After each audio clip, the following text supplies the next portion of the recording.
if I can't pay for it, if I don't have the amount in my bank account, it's not coming home type thing.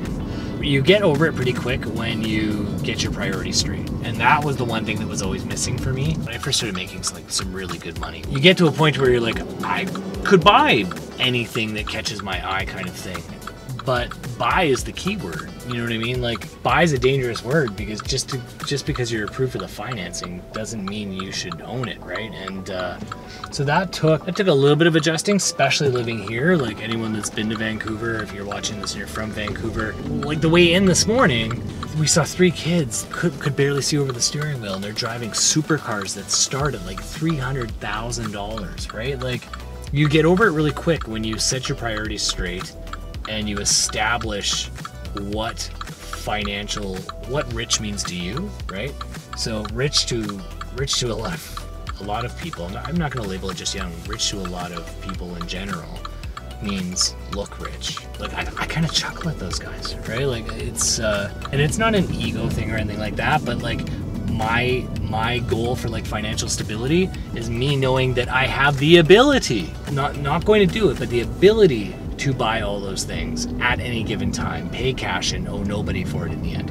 That to me is rich. So everyone has their own definition of rich, and there's nothing wrong with the flashy stuff. If there was something wrong with the flashy stuff, there'd be no flashy stuff. My advice for you though is you want the flashy stuff, make sure an investment or a revenue property or something, like, don't use your own money. If you have to use your own money to buy something, you shouldn't be buying it. Put it that way. Like everything in life, any business goal, you got to establish what the definition of success, what the definition of wealth, what the definition of happy is for you.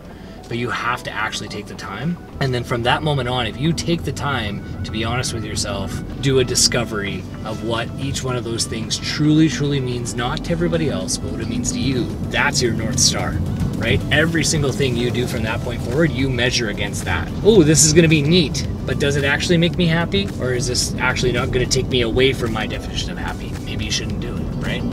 I'll feel good when I wear this watch on my wrist, and people might think that I must be baller, but if you're sweating on the fact that you might not have that down payment for your house for a year later, or your bank balance doesn't look the way it used to, and maybe your investments are tanking, maybe you're worried about losing your job, that watch is going to be a constant reminder of your own stupidity and your own lack of discipline, right? And that's, I don't know, that's why I feel bad for a lot of these people that got caught up in that. Just please, please, please find your own definition of happy, your own definition of rich, your own definition of success, and then just live it. And who cares what anyone else thinks?